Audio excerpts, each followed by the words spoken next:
sondern nicht mehr.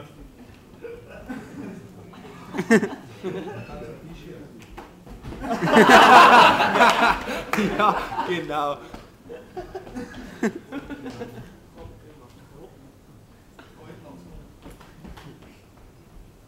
Was will denn der Branko schon wieder? Minus 13 Grad, es ist dunkel, aber ich gehe halt einmal so zum Training. Ich weiß gar nicht, was der immer hat mit mir. Der will immer mit mir reden. Grammy? Was willst denn du von mir? Hoppala. Grammy muss ich mit dir sprechen. Habe ich mit Brilla auch gesprochen vor dem Spiel gegen den VfB. Sind wir hier gesessen, habe Brilla gelacht. Habe ich gesagt, Brilla, was lachst du? Habe ich gesagt, Brilla, kannst du nicht lachen? Am Ende lache ich. Habe ich gesagt, für das Spiel, Jungs, ich werde euch alles vorbereiten und wenn wir dann verlieren, wir werden sehen, wer schuld ist. Ich bin es nicht. Was willst denn du von mir? Du mit deiner schwarzen Hosen? Du redest immer mit mir, wie als wenn ich ein kleines Kind war. Grammy, ich verstehe nicht, das würde ich nicht an die Regeln halten. Grammy, ich sage dir eins, okay.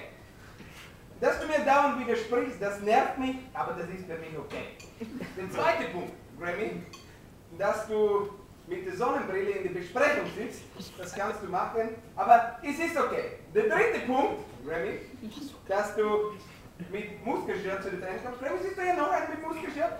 Wenn du hier noch einen siehst, dann ist okay. Ansonsten bist du von der Training suspendiert. Du kannst bei der zweiten Mannschaft bei Daniel trainieren, aber nicht mehr bei mir. Okay, der vierte Punkt, Grammy, aber das ist alles okay. Der vierte Punkt, Grammy, dass du im Training, dass du während der Halbzeitpause 3 Jack Cola trinkst. Das ist okay, ich toleriere das. Wenn du dann weiterspielen kannst, das ist okay. Grammy, und der nächste Punkt, dass du mich im Training mit 3 gestreckten Beinen umgrätschst. Das ist okay, ich akzeptiere. Aber Grammy, es gibt eine Sache, die akzeptiere ich gar nicht. Und das ist, dass du mich anlügst. Grammy, du kannst nicht zu mir sagen, dass du keine große Nase hast. Das geht nicht.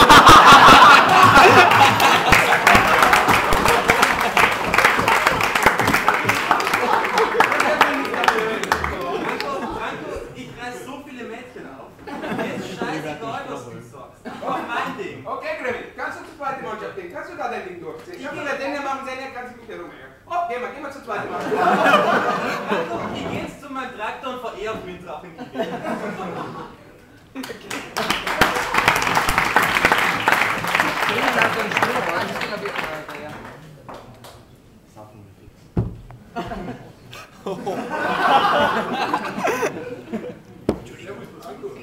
Servus Peter. Peter, wo warst du die letzten 2 Wochen? Habe ich Daniel gesagt, dass ich nicht komme? War die ganze letzte Woche im Wetterinner. Und am Wochenende in Futterwald bei Ex-Freundin Papa arbeitet. Peter, warum hast du nicht angerufen? Hab versucht dich anzurufen, aber die ganze Zeit war nur Anrufbeantworter. Daniel, schickst du mir Torwart? Daniel, schickst du mir Torwart? Simon, kommst du? Simon, kommst du? 3 Torwart.